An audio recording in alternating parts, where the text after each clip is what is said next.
Aces, I can promise you that not all sunglasses are built the same. Rick's Eyewear is crafted for durability, clarity and style that lasts. And we're so confident that we back ourselves with a 90-day free returns policy just in case they're not a perfect match. Use Aces for 20% off site-wide and find your fit right now at rickseyewear.com.au. Now let's get into the show.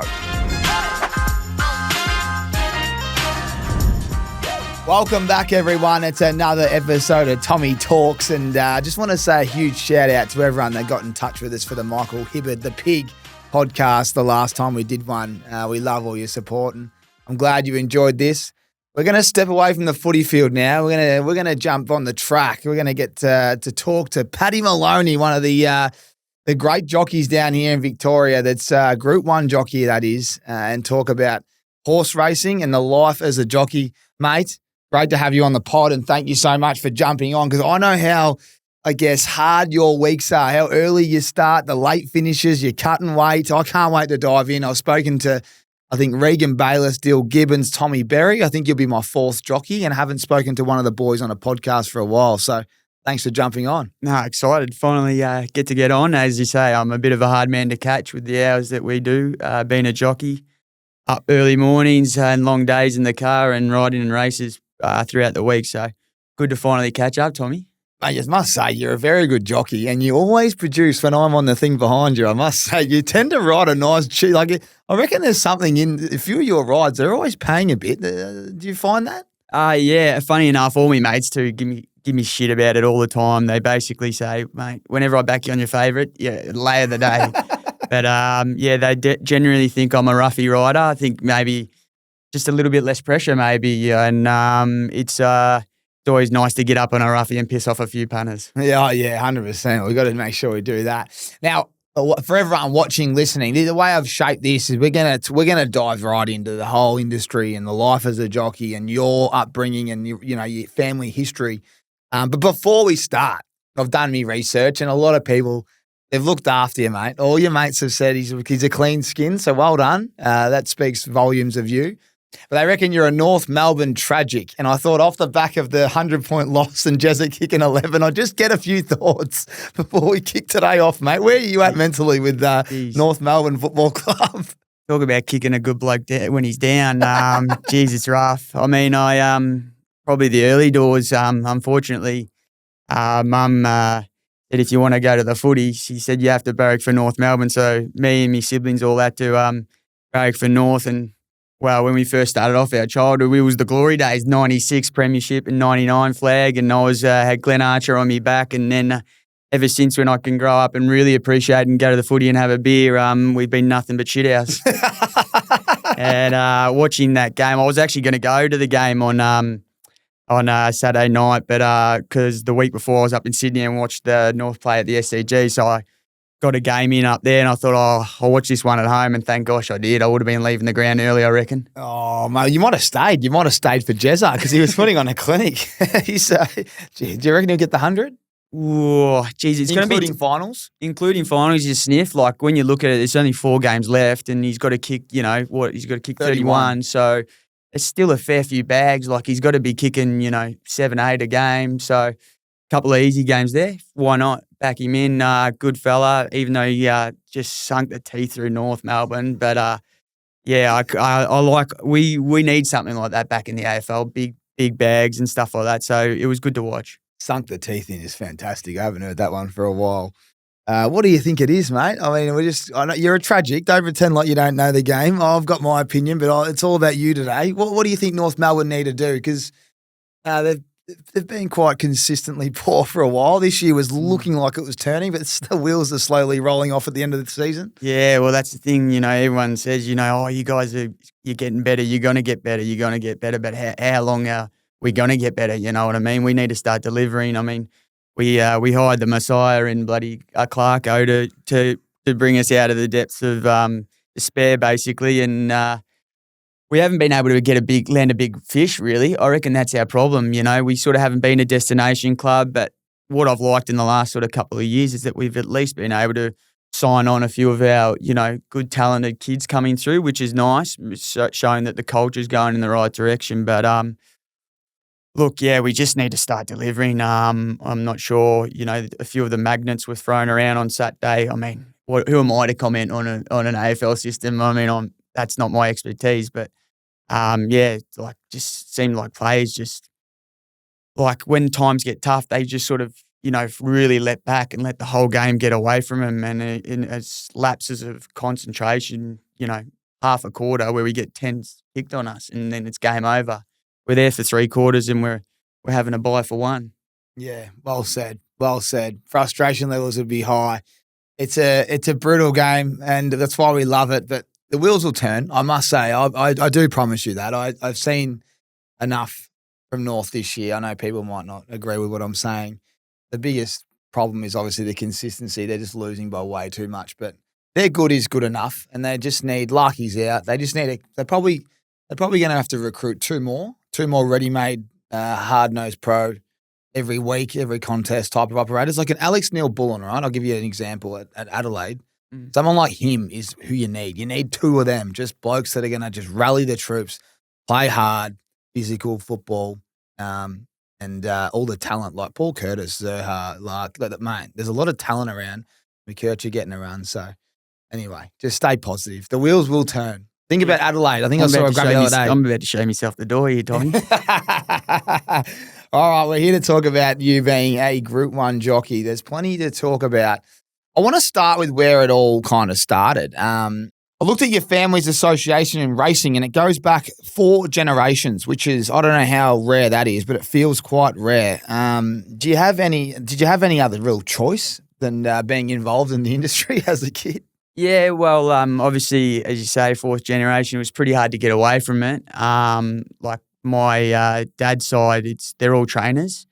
So my great-grandfather, trainer, my grandfather, Hall of Famer, trainer, my dad, and then there was me. I was the first sort of jockey. What didn't help was my dad married my mum, obviously, and she was heavy equestrian and loved horses. So growing up, we grew up in Mordialloc at the stables, the old Epsom track that they used to have there, and then it naturally, then that got shut down as a training facility. So Dad moved to Caulfield, trained out of Caulfield and that's where I started my apprenticeship. But yeah, basically growing up in our backyard, we moved to a farm, and instead of a motorbike, I had a horse to ride. So basically, yeah, it was Mum carting us around to all the horse shows as kids, as well as taking us to all our sports. So Mum she was actually a teacher, so she was a PE teacher, still is.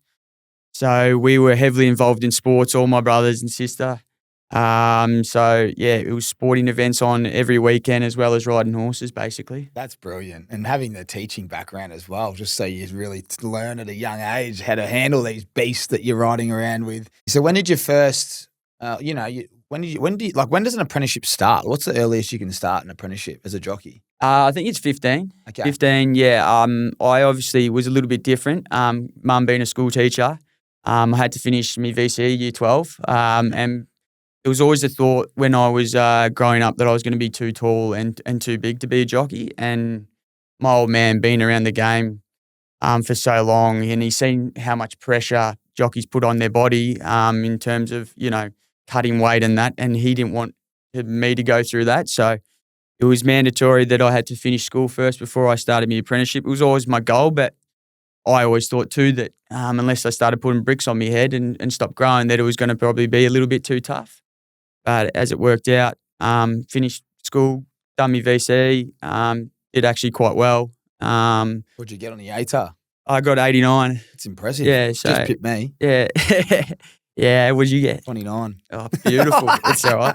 Don't ever sleep in your exams. Did me 12 years for nothing. Yeah, well, mine too. Basically, I got a nice enter score and then didn't even use it. Went into a trade, basically. So, yeah. 89's impressive, though. Well done. Yeah, no, thanks. That's very good, actually. Thanks. Very good. Yeah, it was obviously, I wasn't a slouch when it came to schooling, and with the mother being a teacher, so had to get that done, and got the call up when I was on schoolies with the boys that I'd been accepted to the Racing Victoria Jockeys program. So started off from there. So I was 18, but most kids start out sort of 15, 16, don't usually finish school sometimes, but Starting out a little bit older, 18, and then it just sort of steamrolls from there. Basically, it's like any other sort of trade, whether you're a plumber, electrician and that, 4 years of bookwork anyway. But then in terms of race riding, obviously we start out with a claim, and that's our sex appeal basically to the owners and trainers to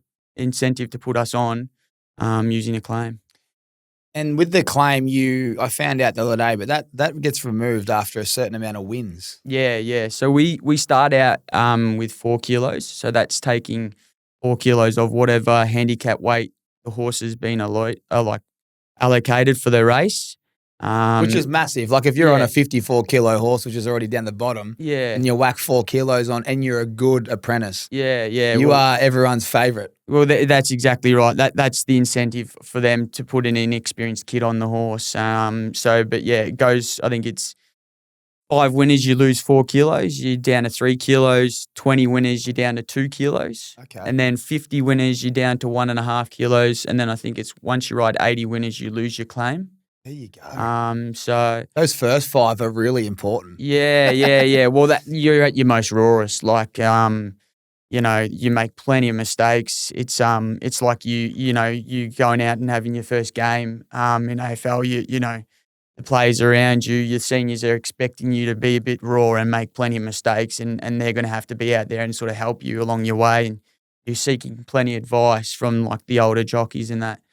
So you learn, and it probably takes you, 1,000 rides before you sort of really get the gist of it. I've even, 80 winners. I mean, I don't know how many winners I'm up to. What are you right at? now? I think roughly over 700 or something like that now, and I'm still learning every day. Yeah. And I know it's very similar to AFL players.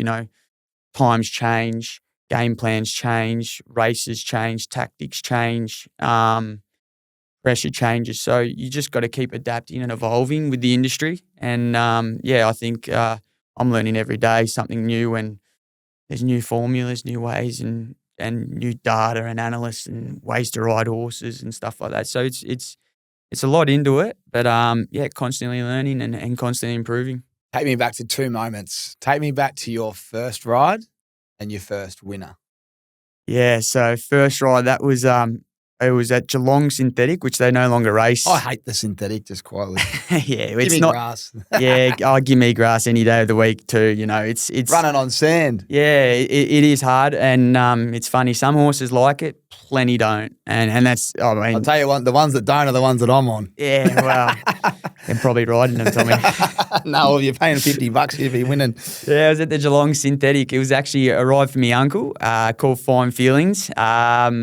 My pa actually, he'd finished training at that sort of stage, and he owned and bred the mare. It was in a 1,000-metre race, so nice short race. Kid having his first start. I thought, this will be all right. Nervous as all buggery, as you could imagine. It's like you running out for your first game, absolutely shitting your dacks. Yep. And then, I was on a natural back marker. There was only a field of 5. I was on a horse that was always going to settle last.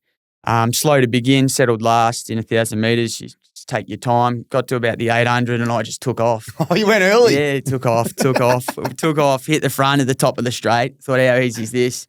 Jogged up. I probably kicked about 2 or 3 in front. Come to about the 200, the whole field just back past me again. I ran last. I come back and I was mortified. And my old man and my uncle, I returned to scales. They're pissing themselves laughing at me like you couldn't have pictured a worse ride in a 1,000-metre race. And, I was mortified as a kid. And it was funny that later that day after he got back and I pulled in Nana and Pa's and I saw Pa in the office and he said, well, you couldn't have done any worse, mate. He said, the only way is up from there now. So funny enough, the next day I rode at the old Pakenham track and it was my first winner. So how good's that? Next day. So on the rebound, cop the clip from Pa, and the only funny thing was the next day at Pakenham when I rode my first winner, it was actually the instructions were said, just go to the front, lead on it, roll along, and just keep on improving, So I missed the kick, settled back last, and then about the 400, I lit it up, swooped the whole field and won. And what happens in that moment? Like, it's your first winner. You've done everything the wrong way, but you still won. What do they say to you afterwards? Yeah. I mean, it must be a bit different because it's your first, but did they ever said, mate, geez, you need to learn to listen? Or was it just like, mate, you did the right thing, it went back, you played it perfectly? Yeah, well, it was funny because everyone was at my first race meeting. All the family, friends, everyone's there, and they're like all hyped up. You know, this kid, he's going to be anything. You know, first race ride, and they go, bloody hell. Well, the furthest thing from the truth was he going to be any good. Then the next day, no one was there. Absolute crickets. No, I had to drive myself to the races and that, and then got the job done. But yeah, everyone just laughs now looking back at it. Captain Moloney at Pakenham Synthetic, like, just didn't listen to a thing that trainer said. My 2 first race rides, but there you go, like, just very raw. You like you going out in the footy field and they tell you to man up on someone, you just want to get a kick. Yeah, so yeah, you just you're running and, around like a deer in the headlights. It's pretty cool. Do you on this, when you see a young jockey and they have their first winner, do you get right around them? And does everyone in the locker room get right around them? Like, you're obviously competing, but if you get beaten at the post by, you know, someone that's just ridden their first, whether it's a Group 1 or whatever, do you guys all embrace? Yeah. It's very funny. Everyone would think, you know, because we're competing against each other, it's an individual sport in that sort of sense, but the camaraderie in the rooms is like a footy room. Like, everyone gets around each other. I remember when I rode my first winner, a couple of the old boys just drenched me in Gatorade and that after the race, and That's that. mean. So it was really good, and they all sort of back you in. Really nice. As I say, it's a very supportive industry. In the rooms, because everyone goes through a lot, like whether it's, you know, cutting weight, dieting, competing for race rides and stuff like that. Everyone's sort of in the same boat, and they know everyone goes through all the different moods, ups and downs of the race days, when you have a good day, a shit day and stuff like that. So, they definitely, especially the big races, like in Spring Carnival, when any of the boys win a race, it's usually the drinks are on them, so everyone wants to get around them anyway. So you're going to get a couple of freebies. Yeah, if you're winning the Group 1, surely it's their shout. That's awesome. I have to keep a look at it. I don't really see many, you know, first winners for many people, so it's a rare moment, isn't it? But I love the way you took us back there and did everything wrong. It's good. But riding 700 winners, what's the average for a jockey in their career? Yeah, not sure. Like, obviously, a lot of jockeys probably, you know, we've got such a short career, a bit like AFL footballers. You know, you've got a short window.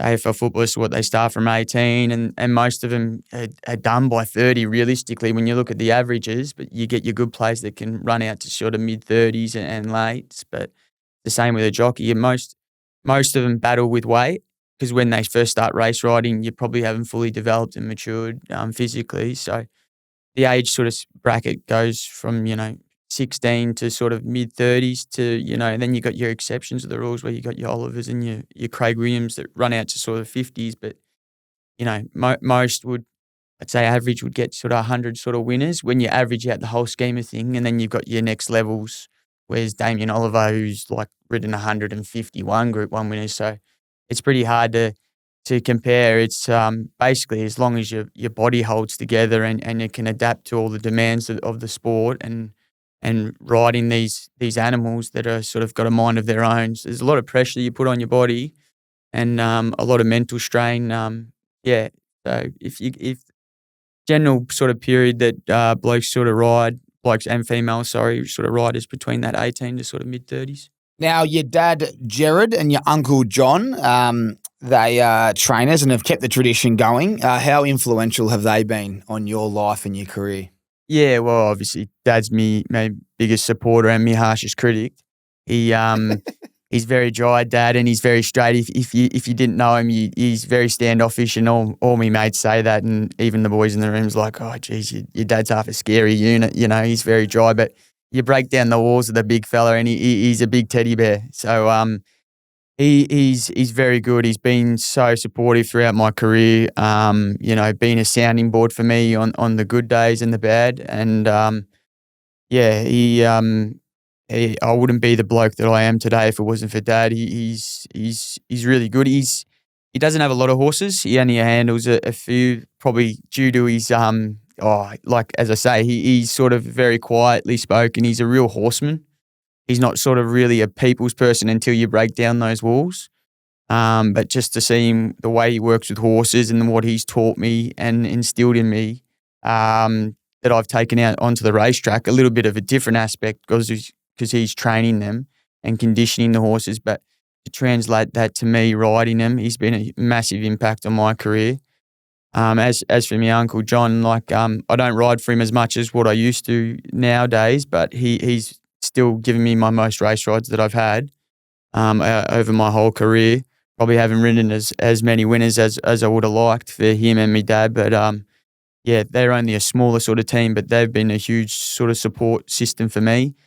Because it's hard, you go obviously through your hot patches and you go through your cold patches, and you need someone when you're going no good. You need someone to sort of fill you back up with a few rides and just give you a couple of sit and steers, to sort of get you back in, get your mojo back. Because sometimes it's really hard when you go through those cold stages to sort of get people supporting you. They're going, "Oh, Paddy, he's out of form. Like, why would I want to put him on when I could put, Damien Oliver on, or I could put, Blake Shin on or something like that." And they're on heaters, why would I want to put Paddy Moloney on? But you got those trainers like my dad, my uncle, and others that have supported me throughout my career that have, even when you're going no good, who can just give you that little winner sort of bring you back up, pep you back up and say, "Oh, yeah, I just need to change a few things and get your mojo back." And then away you go. It's amazing. It's how things swing in roundabouts in the racing industry.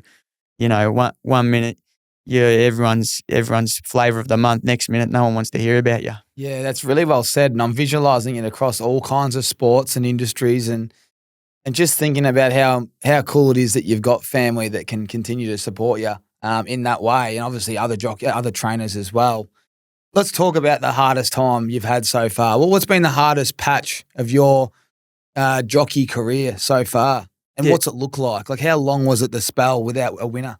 Yeah, look, probably the longest I've probably gone without a winner, I would have had to say, I've been fairly consistent throughout my career. I haven't gone for long periods where I've had a massive out. Probably maybe about 3 or 4 weeks maybe would be the longest. I've been sort of fortunate that way, but they can sort of stretch out far and few between. But the toughest part in any jockey's career, and everyone would vouch for it, is the transition from being an apprentice to a senior. Because you lose, as I say, that claim and that's incentive for trainers and owners to put you on. So once you become, a fully fledged senior, basically you're on a level playing field. And at that stage, I was, 20. I was on a level. I outrode my claim too quick for my own good, honestly.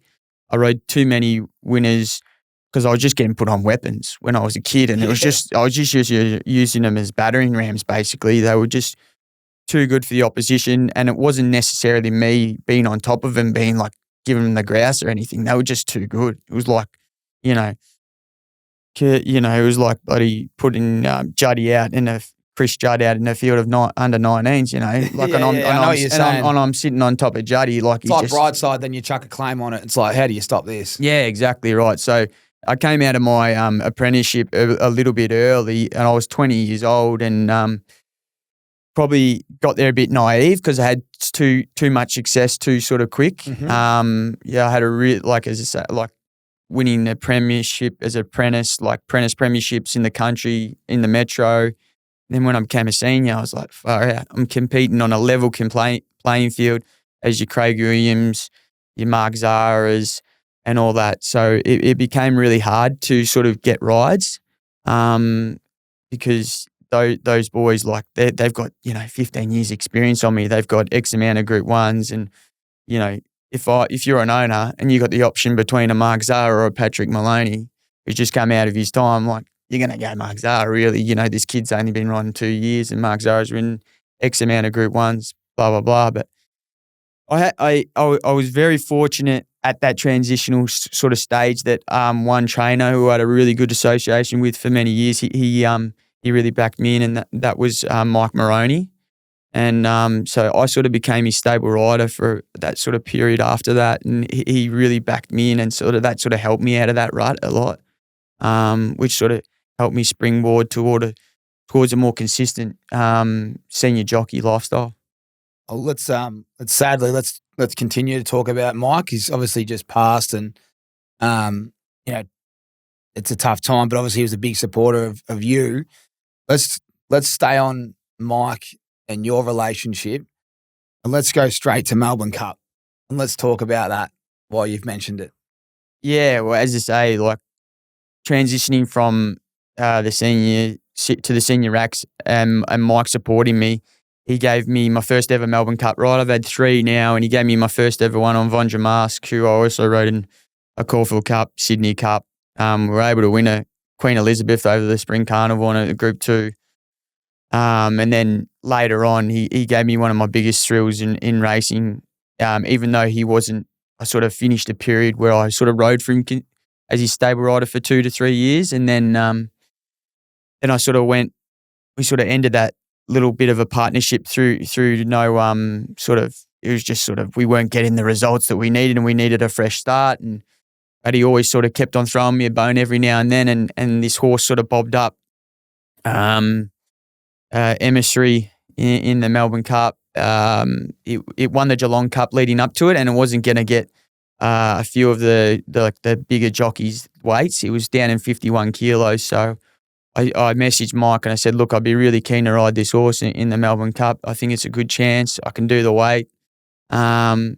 It was going to be tough, but I can do the weight. And the horse, he ran an absolute bottler, ran second in the race. So it was one of the biggest thrills I've had on the racetrack. It was a tough slog to get to that day, Tommy. But it was a big thrill. It's like a bittersweet moment. You get so close to winning the biggest race that Australia has on the turf.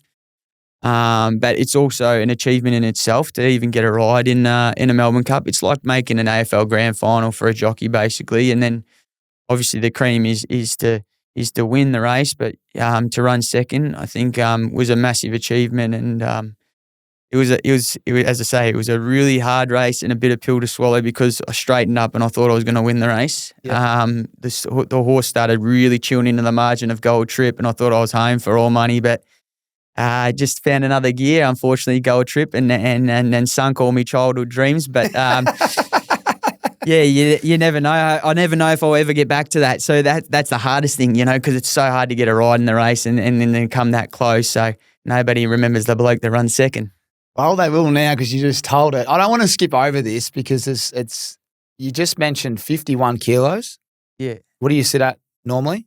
Sort of around 56 and a half, 57. Talk to us about the prep into the Melbourne Cup. This is 2022 Gold Trip wins. You come second.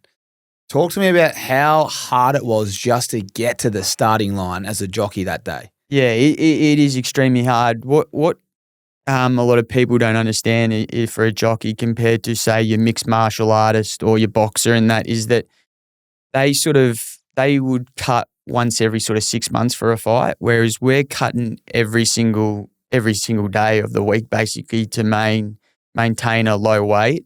So we're already sort of in a bit of a deficit as it is. I walk around sort of, as I say, 56 and a half kilos, training every single day, cutting weight. Whereas I think naturally I would probably be around the 60 kilos. Yeah, well said. So you're already cutting 3 just to maintain. Yeah. So like my sort of minimum before this Melbourne Cup ride came about was 52, but I was that keen to get in the race, and I said, Mike, I can do the weight. And my missus, Jess, she's like, I don't know if you can do that. I'm like, no, we'll worry about that later. I just got to get the ride. Exactly. We'll get the job done anyway. We got the ride. We were in limbo with a couple other jockeys that were candidates for the ride. And I got the nod of approval about a week out, but I was prepping like 3 weeks out for this. It's obviously constant dieting, basically, and constant cutting weight. So, what are you doing to cut weight? Like, people out there wouldn't understand exactly what you do. Like the outsider, like myself, thinks saunas, no food, but apparently that's not it. You're actually doing other things. Yeah. So I'll basically run you sort of through the week of the lead up to the Melbourne Cup, basically. So I would have started the week around sort of about 55 kilos, I reckon, but that would have been a really healthy without any sort of sweating because I would have had a good base leading up to that dieting consistently. Basically, I would have breakfast every morning. I would never go without breakfast until it was the actual race day because I needed some fuel to sort of put in my body, and that would be the smallest bowl of yogurt, chia seeds and blueberries you could imagine. Like I'm talking like tiny, Tommy. And So like, you know when I buy a little Chobani, the little... Yeah. Is it the full one of them or half of that? Yeah, barely. Not even. That a couple of blueberries and chia seeds. Is that what you're saying? Yeah, that would fuel me for the whole day. That, and then I'd have a black coffee, basically, and then I'd put the sweaters on. So basically I'm wearing like full snow gear, basically. So yeah, the sauna suit and everything. I find it a lot easier for me to cut weight going for runs and exercising rather than a lot of boys. They prefer saunaing, steam rooms and baths. So I'd run anywhere between sort of 6 to 8 Ks. And the trick is with when you're wearing like sauna suits is that you overheat quickly. So you actually can't run long distances because your heart rate goes through the roof because you're sweating. So I'd get my heart rate up to about sort of 180 to 190 sometimes. And before I go for a run, so I'd run 6 to 8 Ks in a sauna suit. And then I'd come in to my house. I've got a little spin bike in my room. I'd heat that room up to sort of 30, 35 degrees. So it'd be steaming hot. I'd come in, lay the towel down, just put a bit of Netflix on. And then I'd do a little bit of a spin class sort of for anywhere between 50 to sort of 20 minutes. And in that sort of period, I could drop anywhere between 1.5 to 2.5 kilos, depending on how much fluid and water I've got in my body. Are you drinking water throughout this? So you're not having any water at all throughout this whole run and then bike ride? Yeah. And then I'd go, after that, I replace a little bit of electrolytes, sort of say about 250 mils to 400 mils, something like that from say that period of 10 a.m. all the way through to dinner. And any hydrolyte tablets or anything like that? Yeah. Basically, I'd have sort of anywhere between 250 to 500 mils from after my post-workout to dinner time, only that sort of amount. And there'd be like electrolytes and wow, just to sort of replace a little bit. You're meant to have a litre per kilo lost. Yeah. And you've lost 2.5 kilos and you're giving yourself just, 500 mil max. Yeah, well, we're talking about the extremist point, obviously, leading Melbourne into Cup. This Melbourne Cup 51. And so I'd be doing that. And then I'd have a small dinner, which would be fish and salad, basically. Fish and salad. It'd be a small piece of fish. It'd be 250 grams to 300 grams of fish and then a bit of like rabbit and a bit of grass, basically.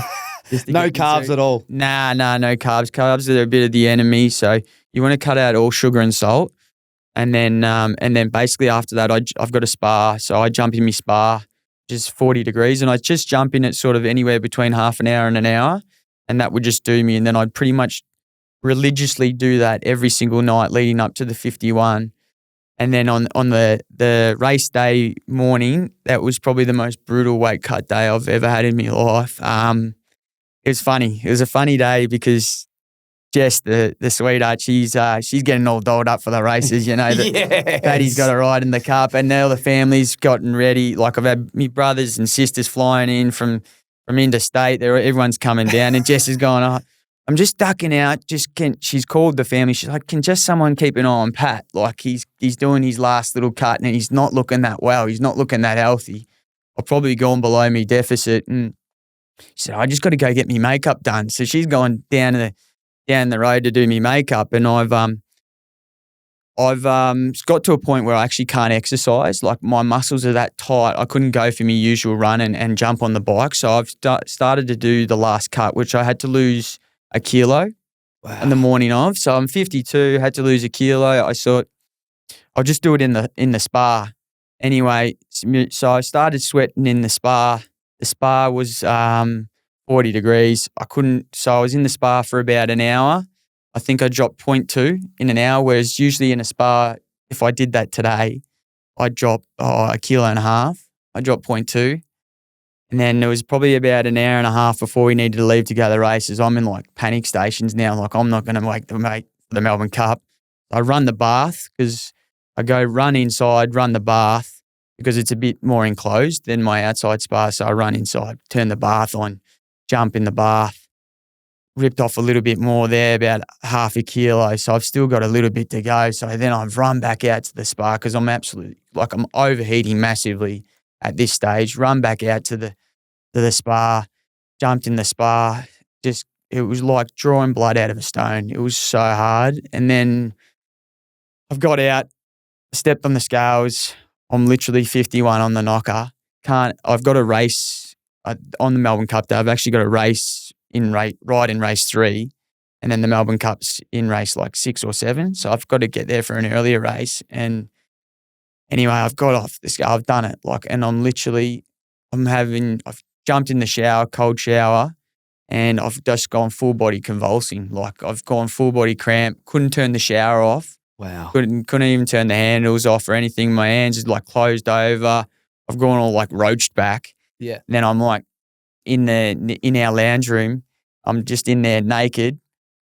Shower's running. Jess has come home from getting her makeup done, and she's going, "What the fuck is going on in here?" And I said, I've done it. I've made the weight. She's screaming at me. She's like, "You're never, ever doing this again. I'm never seeing you like this again. I told your brother or someone to come around. Why didn't you listen?" I'm like, "It's all right. I've got the weight," and got the weight off anyway. She was like, "I'll never let you do that again." She was having to like wrap me out of my like cramped state and basically put me in my suit, and away we go. And here I am going on Melbourne Cup day where I'm supposed to be at my peak. She's looking at me. She's like, "Oh my gosh." I'm like, "Do not tell anyone." I'm like, "Imagine you being an owner and seeing that as your Melbourne Cup jockey. You're like 3 hours before he's jumping on your horse in the biggest race of the year. You're like, I'm not putting that bastard on. No chance. Someone else. Yes. Get someone else on it." But it was funny because then my brothers and sisters got a lift in with the races, and they wanted to put all pump up tunes on. Oh, mate. And you just want to chill out, man. Mate, I said, "Everybody shut up."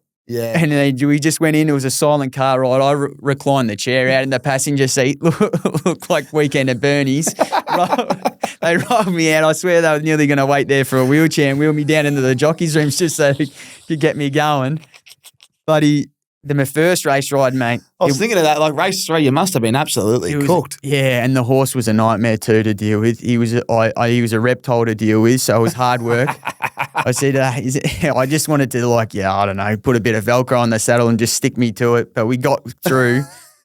Slaughtered the horse. Anyway, I was going to say you must have been. The horse, but we blew out the cobwebs. The funniest thing is that when I then came out for the Melbourne Cup, I could have run through a brick wall. The adrenaline going through me, all that sort of basically being so drained, and then the way the race panned out for me, running second, obviously, and it was one of the best race rides I've done. Like I just shot the lights out, basically. Yeah, I might have clipped a few boys on the way out of on the turn of the top of the straight when I bowled them over and copped a hefty suspension and fine. But prior to that, like the way I rode that horse in the race, it was just one of the best race rides I've sort of done. But let's talk about it, because a lot of people won't remember it and they'll go back and watch it after this, right?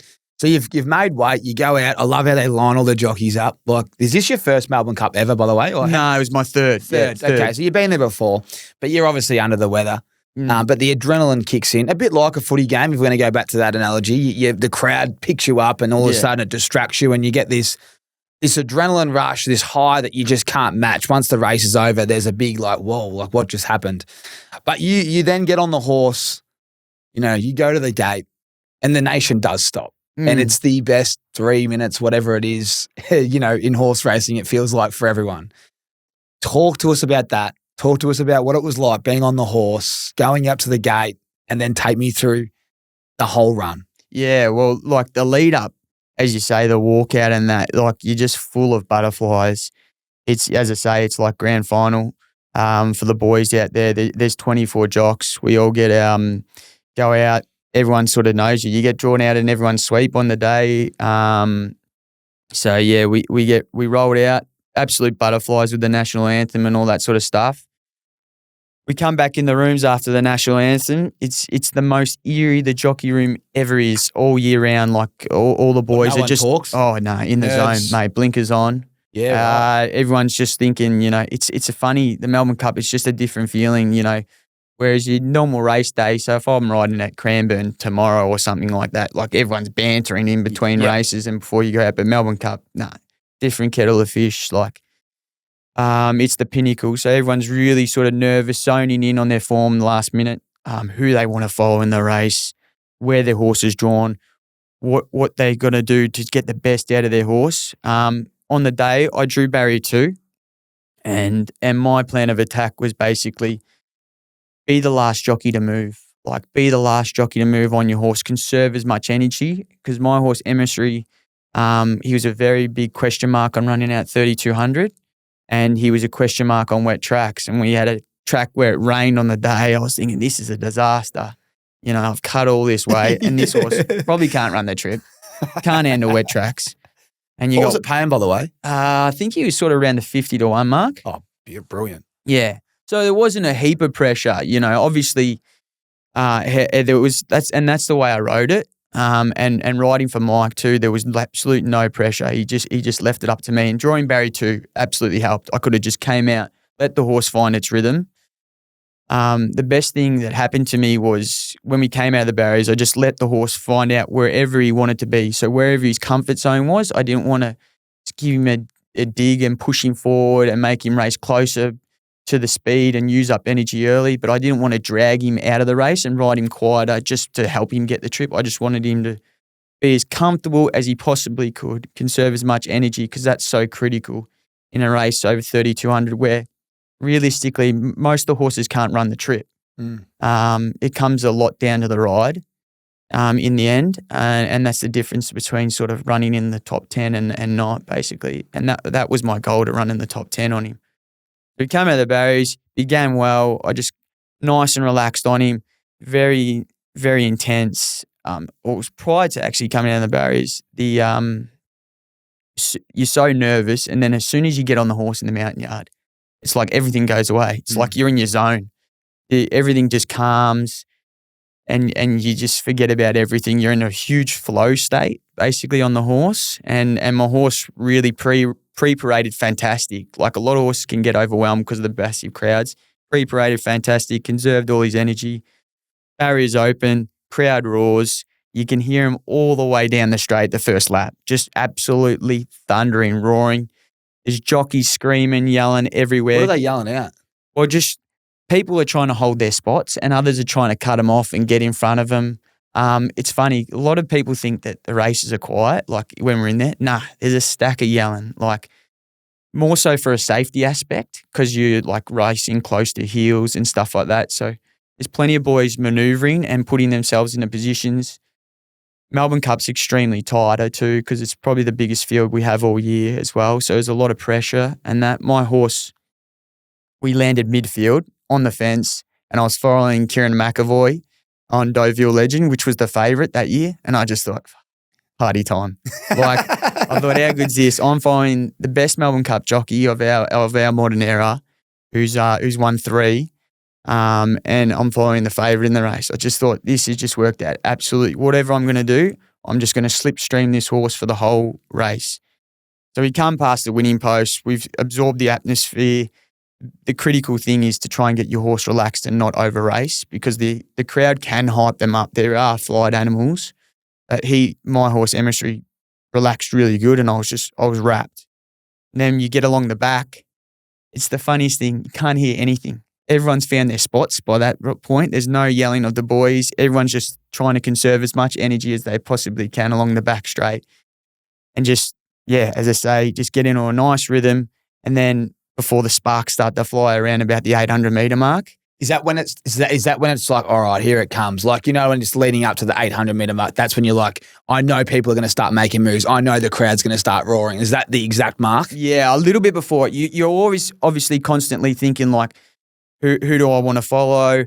But my problem got solved really early when I Deauville Legend lobbed in front of me. I'm like, job done. Yeah, I'm like, my job's done. I'm following the favourite. Like, as long as the favourite runs it out. As long as it still goes up to where market expectations thought it would. I thought my job's, done basically, and following Kieran as well, who's an extremely experienced jockey. As I say, he's won 3 Melbourne Cups to that stage. You're sort of thinking at that sort of about the 1,000 metre mark, like, all right, am I travelling all right? yeah, I'm travelling good. Emissary's travelling good. Deauville Legend in front of me, is he travelling good? Yeah, he's travelling good. All right, I'm in a good position here. I'll just follow him and let everything sort of solve itself. As I said to you earlier, like I want to be the last one to move on my horse because he is vulnerable at 3,200. I don't want to be asking him for an effort too early and then him being flat out late. So it starts to ramp up really. Horses start to drop off at the 800. Like the day gets better of them. They can't run the trip. There's horses dropping off by flies. I'm slipping Deauville Legend. I'm following him from about the 800 to about the 400. I'm following Deauville Legend. Then K-Mag zigs right. And I'm like, I can't go with him because he's got the run out to the right into clean air. And I'm going, shit, I've lost his back. Like, what am I doing? Now it's up to me. I dove in left and I was able to cut the corner. and slipstream straight up underneath him. At that stage, Gold Trip had shot to the front. Deauville Legends run had sort of just ended. Gold Trip had shot to the front. He was probably about 4 or 5 in front at that sort of stage. I just slipstreamed through the corner. Plenty of clean air from the top of the straight. I ran right, knocked down about half of the field at that stage. And then I asked him to accelerate, and I was like a chainsaw going off. I was roaring at the boy. And I chewed into the margin, sort of got about a length and a half to Gold Trip, and then my horse sort of just wobbled in. Gold Trip sort of wobbled out, and then he kicked again. My horse's run ended at about the 100-metre mark. But if you watch the race live, you would say, how did he not win? Like, I looked like I was going to roar past it. But unfortunately not. Gold Trip kicked again, and then had to settle for second, and that's my part in that sort of that year in the Melbourne Cup, basically. Mate, that is so elite. I love how you've broken that down. Just storytelling at its best. Well done. I have to watch. I want to watch the replay, but I'm going to continue the pod and do that as soon as it's finished because I obviously watched it live, but I need to rewatch your ride. But mate, to come second in the Melbourne Cup, in life, we don't celebrate enough, Let's just go back. Like, you've almost passed out at home. The missus has come back from the makeup and there you are naked on the lounge room. And then, fast forward probably 4 or 5 hours and there you are at the finishing post, just a couple of lengths off, but you've come second. There's good prize money involved for second. It's still a celebration second. How was the post-race? What was it like going back to the dressing rooms? I know you didn't win, but still, second's amazing. What was the late, great Mike Moloney like? All these kind of moments. Yeah, well, we certainly partied like we won in anyway. So,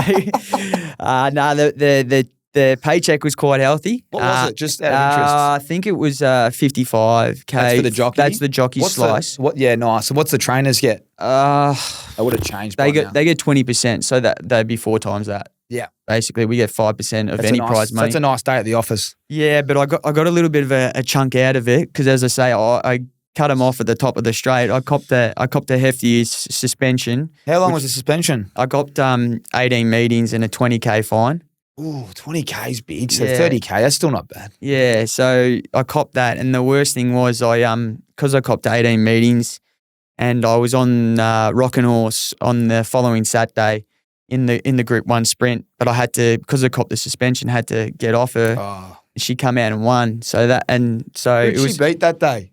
She beat Nature Strip. That's the day I was on it. I was on Nature Strip, and Rockin' Horse pipped me. It was my last leg of my multi. I was telling you that because we're going to come back to Rockin' Horse in a second. Yeah, so that would have been devastating. Yeah, so that was basically the Melbourne Cup, even though I ran second. Man. I was at the end of the straight in the marquee looking at it, and my last leg of my multi was Nature Strip, and Rockin' Horse won. What it pay? It paid something stupid, didn't it? Yeah, I think it probably she was always underestimated, that mare, so she was probably paying about 20s, but. Yeah, I cost myself 90K in short. Basically, I got fined 20 for the Melbourne Cup, lost the Group 1 on Rockin' Horse, and that was worth 70 slices. So it was a bitter pill to swallow. But would I take back the second in the Melbourne Cup? Absolutely no, no chance at all. And yeah, as I say, it was great. My whole family were out there on the day. You never see a prouder bloke on the track than me old man, and Jess, my wife. She wasn't my wife at the time. She was obviously my fiance. She was in hysterics. And having my brothers and sisters, my mum, my friends and everyone there, as I say, we ended up partying like we bloody won the race. But it was good because I copped the suspension after, so he partied for a week long running second in the Melbourne Cup. So it was quite funny in that sort of sense. But yeah, it was when you look back at it now, I think, far out, if I just had not clipped them up in the straight, I probably would have had another Group 1 in my name. Yeah. Oh, mate, it's incredible. Well, let's go to Group 1. Your biggest success so far, it was Rockin' Horse. The Newmarket Handicap at Flemington, 2022. Yeah. Same year? Yeah, it would have been earlier on that year. So, yeah, it was another one for Mike. At the same time, I'd stopped. I wasn't his main man at that stage, and the horse came up in the Newmarket, came over from New Zealand, so it was a bit of an unknown. No one really wanted to ride it. Why is that? Why did no one want to ride it? Because it was the unknown factor. Well, and the weight. It had 52 kilos, so not many can ride that weight. And just on that, that's the weight. That's the lowest. So when a horse comes over, right, the trainer goes, how do they determine how low the weight can be? It's based on a rating system. Gotcha. So there's a rating system. There's a rating system. So the more they win, the higher their points and their ratings go up. And obviously, we've got a rating system that goes from, I think it goes from 40 to, your horses like Winks that were 130 odd or something like that, So on that, the trainer's obviously going to want to maximise that. So they will never go, we can, like the lowest is 52, they'll never take 55 if there's they'll always want 52 on that horse. Yeah. Well, yeah, and especially for a Group 1, rate, that they're really cutthroat. Obviously, they're our pinnacle. So yeah, it came over from New Zealand. I could ride the weight, spoke to Mike. He gave me the tick of approval and the push for the owners. I got to sit on her, fortunate enough, 2 weeks beforehand in a little trial up the Flemington Straight. So I got a little bit of a feel of her. And I think that was the biggest pivotal moment for me to nailing the Group 1 on her, because I got a good insight into her. She was a sort of a horse who, even though she was a sprinter, she lacked a real sort of acceleration. She could sustain her speed for a good gallop, basically. So got a good feel of her in the jump out. She trialled well against other horses that were going to be running in the Newmarket. Everyone keeps a bit up their sleeves, but they thought I sort of exposed her too much. But I think it was the hit out that she sort of needed.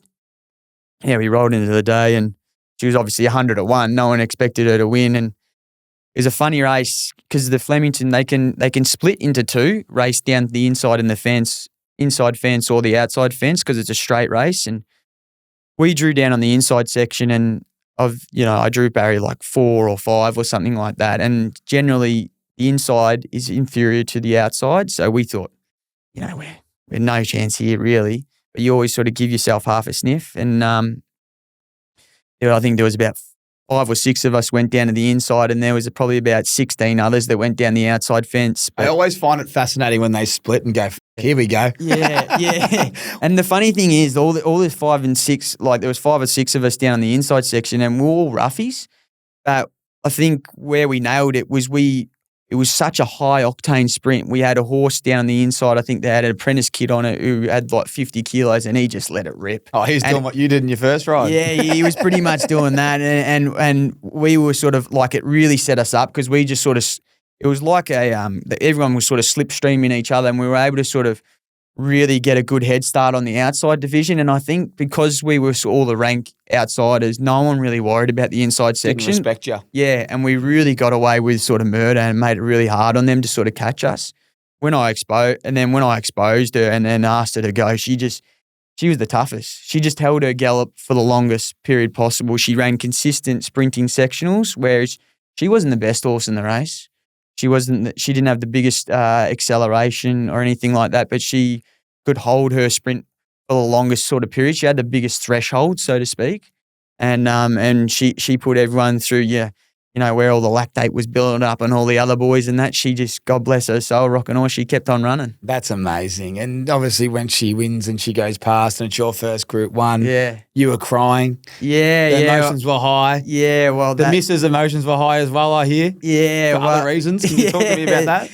Yeah, that was funny. So obviously the emotions, I'm a very sort of dry person too, and missus had never seen me cry or anything like that. And it got the better of me because we work our whole life to, achieve and be a Group 1 jockey. And it was like a big weight off my shoulders to finally get that, and got a bit emotional because started mentioning my old man and how much work he'd put into me, and it sort of just got me a bit teary and that. And actually later on that night, I got the old man, he said, "Oh, mate, I've got no more tears to cry, you little prick." But He would have been proud as punch. Yeah, proud as punch. Obviously, he's never been able to achieve winning a Group 1 as a trainer, so to see his son do that was a fantastic result. But yeah, then all I was thinking after was, like I said in my post race, boys, get down to Assy. There's going to be a big party tonight. So, Jess was at the races. She was beside herself, obviously, and then I obviously drove into the races and had to wait to pick up Jess. She went there with a friend, and anyway, I'm waiting out the car park. I'm like, where is this Sheila? Bloody hell, got to get back. We got to get on the piss. Like, we got to celebrate. You got to celebrate your G1s properly. You know, they're too far and few between, and this is my only one to date as it is. I think, where is she? And then I see her. She's running up to the car. She's hands clapping. I'm like, yeah, beautiful. Adela's, she's in love with me today. She thinks I'm the bee's knees. And then I hear her screaming, "We won the fucking quaddie! Oh. We won the fucking quaddie!" And I'm going, what? And she's won the quaddie. She's put $50 on it. Her and her mate, they put $50 on it, and they had something like, I don't know, 100% or 200%, 500%, whatever they had. Anyway, between the two of them, they put $50 each on it. They won bloody 20 grand. Oh my God. So she nearly won more than I did for the Newmarket.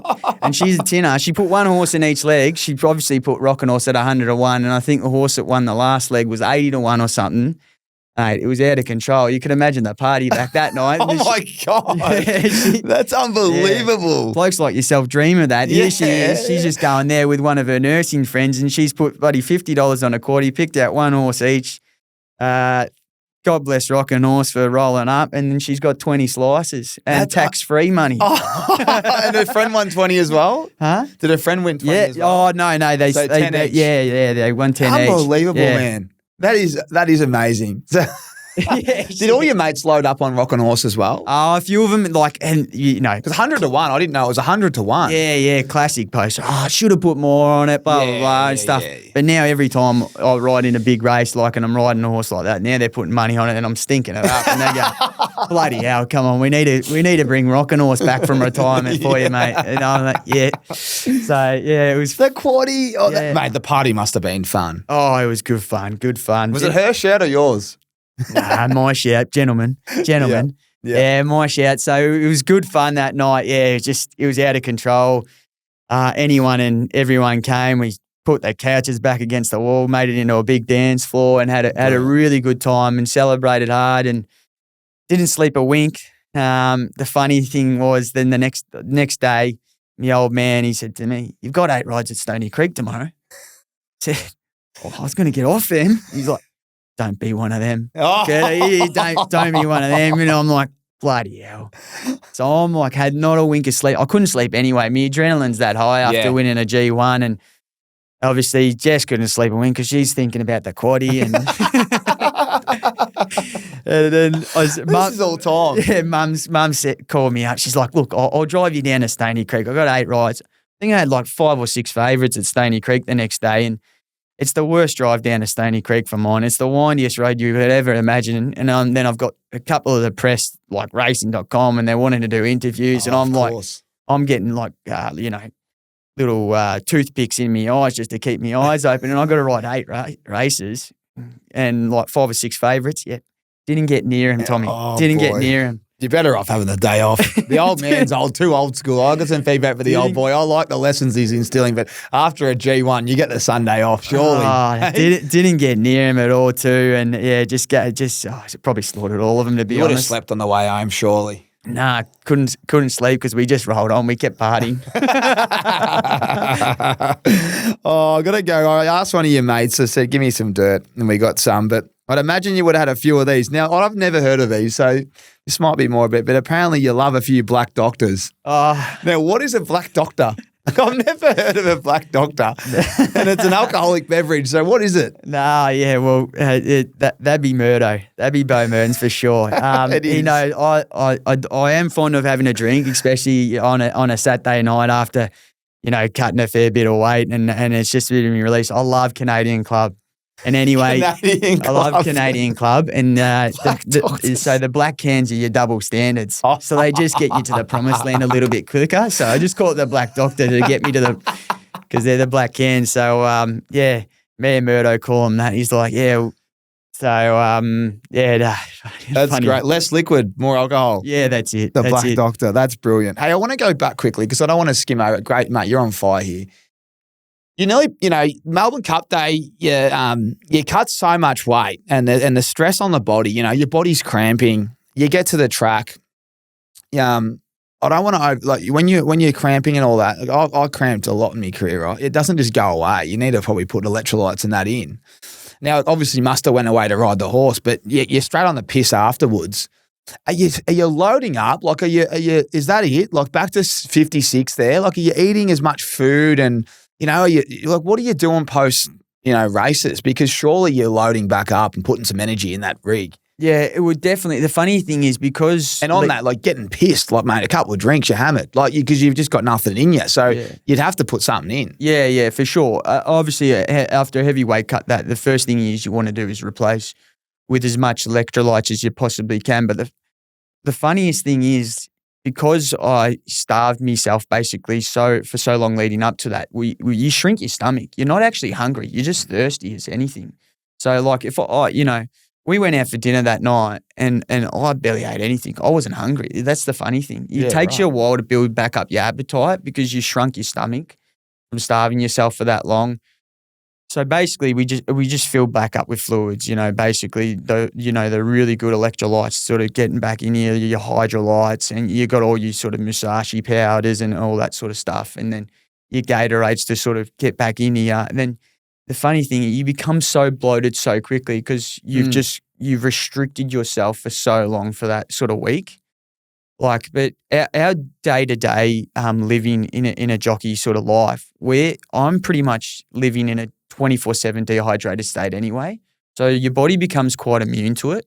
I train my body to become used to it. You wouldn't be able to do what I do for one day, but I wouldn't be able to do a weight session like you would at all. I would pull up as sore as buggery, whereas if I put you on the same sort of diet as I would every day, you'd have mad headaches and stuff like that. But over time, so I've been race riding for 13 years now, and over time, you just manipulate and train your body to become dehydrated, like a mixed martial artist would calcify their bones and muscles to get used to be getting hit from combat sport. We train our bodies to, basically become dehydrated, starved and stuff like that. So we're after a big day like that, certainly are replacing plenty of fluids, electrolytes, waters and that, but we're not actually that hungry, and you sort of have to build your appetite back up. Otherwise you do actually become sick because your body's not used to putting in board that amount of sort of food and stuff like that, especially rich food. Worst thing you could do is go and have fast food after riding light. You're actually better off eating healthy after riding light just to get some good nutrients into it, because as you know, processed foods is so hard to break down, and especially when you've got nothing in your gut, just a recipe for disaster. I agree, yeah. But what about a few black doctors though? Mate, how does that fit into it all? In terms of it just relaxes you, you'd rather have a few cans and have a meal. As I say, I built up my immune system and my immunity to having a few of them, and as plenty of the boys know, I am fond of having a good time and a fair few drinks, especially when I get away on holidays. It was nothing beyond me to be cracking a can at 7:30 a.m. on a holiday. But when we're in business mode, especially cuts leading up to the cup and that, alcohol is the worst thing you can do, especially if you want to get good sleep in and stuff like that. So I am fond of a few CCs, that is for sure. Oh, I love it.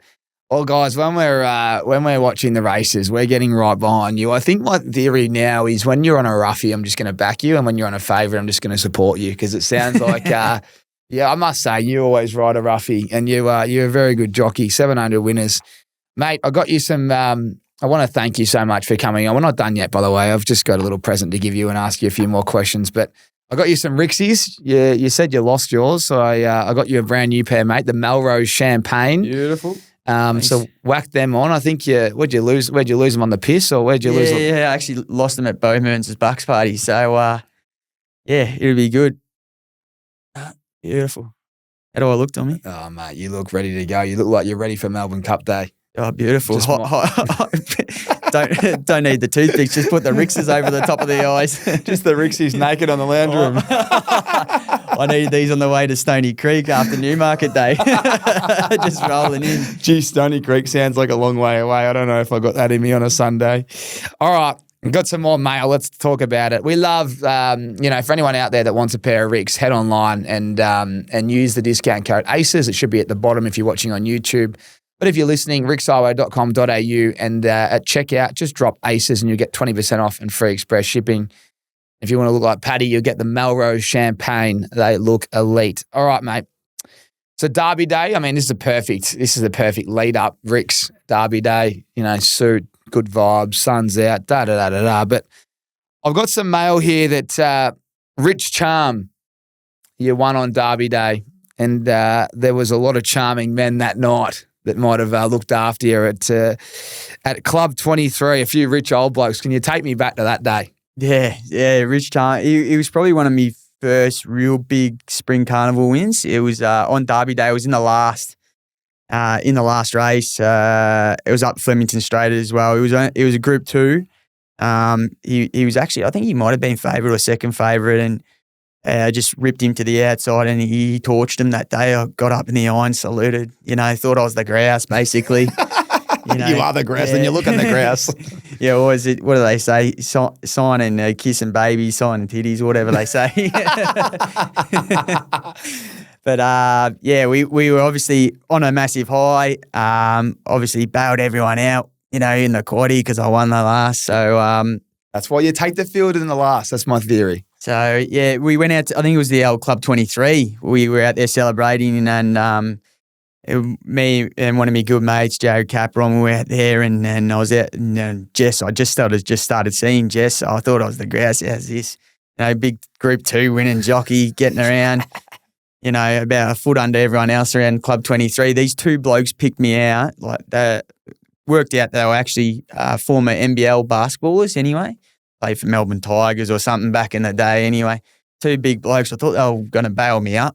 One of them's come at me with a big water case. He's like, you little prick. And I'm like, yeah. And he's like, you won the quaddie for me. You bailed me out, blah, blah, blah. We put so much money on you. And then he's just trying to throw me wads of cash. And I'm like, nah, boys, just buy me a drink. Anyway, I looked around. I thought, this is a good opportunity. I got about 10 of me mates and bloody 5 others that I didn't even know. I got them all around. He said, yeah, my shout, guys. And walked up to the bar. He's like, what do you want? Anything? I said, what about a few of me mates? He's like, yeah, whatever you want. And I said, all right, can I get 30 Maduri pineapples, please? I didn't blink either. The bloke just fed him with the pineapples. Fed him with the pineapples, and we were drinking Maduri pineapples, and the bloke kept circling back to me. He just kept on yelling at me, chewing me ear off, Rich, charm this and that.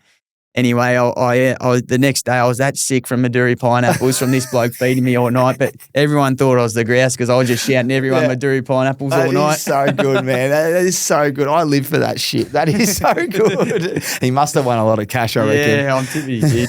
But that's the best part, right? Because obviously there's days where it's the complete opposite. You're probably copping abuse. Well, you probably aren't, but it's more like you're in your head, you probably flatter yourself. But when you win, you puff your chest out, you know what I mean? You see the owners, they're shouting, the bloke that wins a quaddie, he's shouting, your mates are there, your family's there. You got the missus, she wants to marry you. I tell you what, and if you're not winning, then you find the next closest jockey in the rooms that is, and you get on his coattails because you know he's going to have a good night and you'll be just clipping a few drinks off him. Well, you've led me into it. I've got a couple of questions. Funniest jockey? When they're on it, there's a few. When they're on the heater, Mark Zara's always got a good story. And when he's on a heater and he's whether he's abusing someone or something, he's quite funny. Benny Allen's always good for a bit of a laugh. I'm going to get Benny on. He's a DJ, isn't he, as well? Yeah, part-time DJ, part-time jockey. He's a classic. Good fun to go out with then. Yeah, he's a ripper, Benny. He's a good time. Yeah, they're both pretty funny. Murdo, who I do a lot of road trips with, Bowie Mertens, he's quite a funny lad too. He's a very good jockey as well. Let's talk about jockeys. Who are the next up-and-comers in your eyes? Yeah, just a couple of those ones that are sort of mentioned. Like obviously you got your well-established jocks, your Zaras, your Willows, your Blake Shins and all that sort of stuff. But there's a lot of jockeys that sort of sit outside that sort of top 10 that probably don't get the opportunities that they probably deserve. And Bo Mertens is one of them. He's a good jockey. Benny Allen, he's starting to get going now. Your Daniel Stackhouses of the world as well. Daniel Stackhouse hasn't even won a Group 1, just shows you. And he's won Victorian premierships and he hasn't even won a Group 1. So it just shows you how tough it is. There are a couple that are probably, sort of the ones that are coming through for sure. Righto, quick one. It's a quick fire here. Best horse you've ever ridden? Have to be Rockin' Horse. Worst track that you've ever ridden? Ballarat Synthetic. Wax, get that out. Favourite track you've ever ridden? I can't beat Flemington. Second favourite? Probably, I'm going to say Chantilly in France. I got to ride an apprentice race over there for representing Australia. That was a sick track. Nice. That's awesome. Driest jockey in the locker room? Someone that's a bit hard to read, but if you're on their side. Driest jockey? I don't know. I'm not going to say dry, but Bradwell Will is pretty hard to read. You don't. Yep. He's sort of. He's a bit erratic. Poker face? Yeah, he's a bit erratic, Brad. He's a hard one to read. He has to cut a lot of weight a lot of the time. But he's always in his head. He's a champion fella. Fella, but yeah. Most fun to go out with? Bowie Mertens, Benny Allen, Dan Stackhouse. They're all a good time, yeah. Tight ass, tin ass? Tin ass. I'm going to say the jockeys are pretty good, to be honest. Yeah, they're all pretty good, We always sort of look after each other, and I can't pick one off the top of my head. I'll probably just throw Benny Allen under because love it. Biggest spray you've had from a trainer? Oh, when I was a kid, up to beauty. John O'Shea, when he was training for Godolphin. So I was going all right. I was on a bit of a heater and probably riding for Godolphin when he was training down at Melbourne for them. I rode a horse at Sandown for him, and he said, "Just ride it quiet, kid." 3-year-old colt, I think it was worth probably near on $1 million. Just ride it quiet, hit the line, hopefully run over the top of him. Horse jumped well from the gates. Thought, I'll use me initiative, go forward. Went forward, got caught 3 deep outside the leaders, and the horse ran last.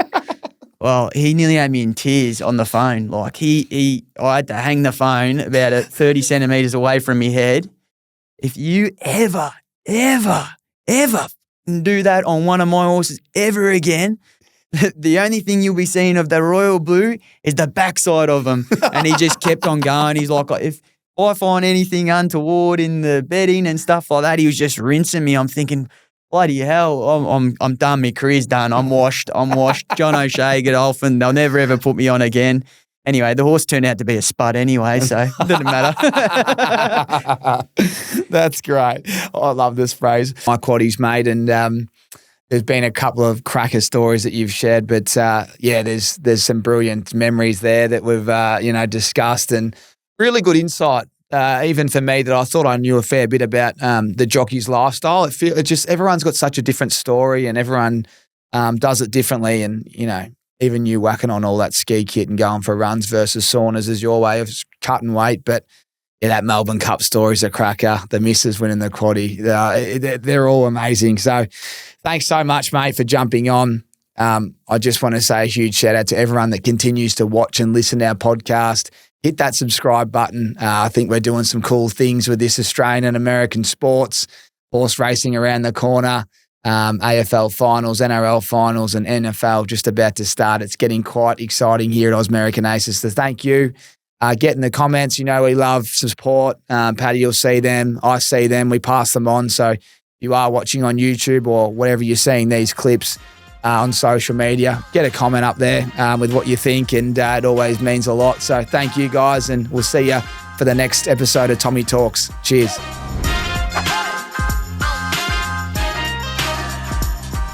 Aces, I know that's the end of the show, but here's a shameless plug for Ricks. It doesn't come without great value. Use our discount code ACES to get 20% off site-wide on us. And don't be worried about shopping eyewear online. We'll give you our 90-day free return policy just in case they're not the perfect fit. Head over to rickseyewear.com.au and find your fit today.